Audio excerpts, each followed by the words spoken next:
Americans can see behind the facade, and what we see worries us greatly.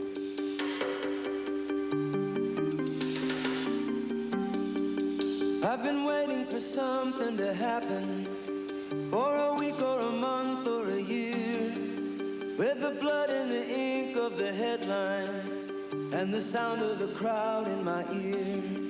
You might ask what it takes to remember when you know that you've seen it before, where a government lies to a people and a country is drifting to war.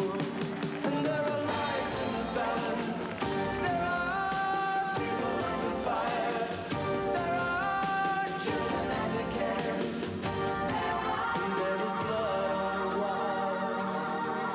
In 1988, America began a search for an honest vision of who we are as a people and of the problems we face as a nation. We searched for that vision as Democrats, and as Democrats, we found it, a vision of hope. We are bigger than one language, bigger than one culture, bigger than one race, bigger than one religion. This is America. Let's expand, let's grow, let's build, let's keep hope alive. From far back in a crowded field, America began to hear a message of hope, of justice, of new direction.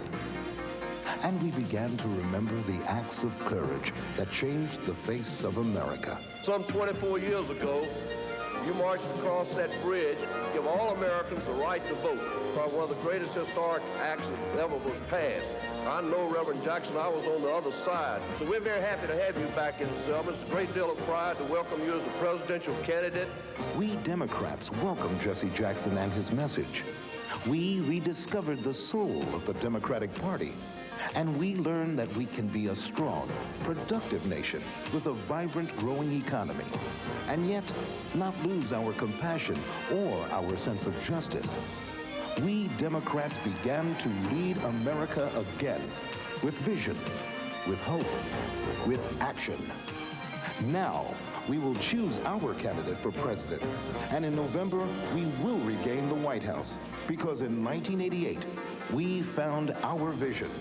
Jackson fights for the homeless. Hope. Jackson fights for daycare. Hope. Jackson fights to raise minimum wage. Hope. Jackson fights for comparable work for women. Hope. Jackson fights to save our farms. Hope. He fights to end the flow of drugs. Hope.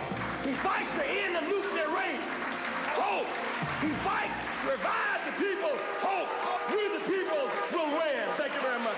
We the people will win. Oh, beautiful, far spacious skies, far amber waves of grain,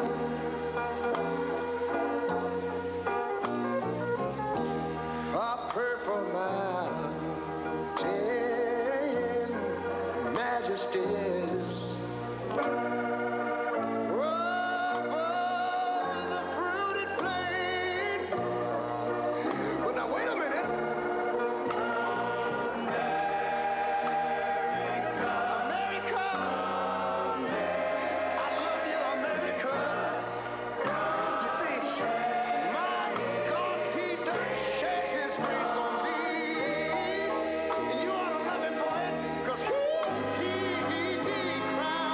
Good.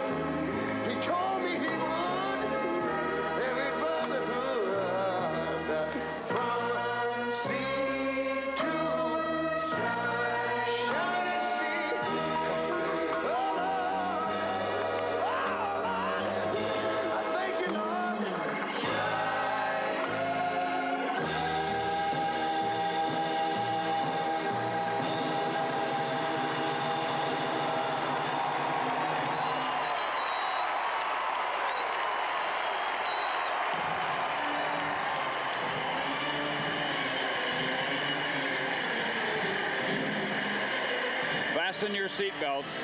Jesse Jackson has arrived to deliver the most widely anticipated speech of this convention.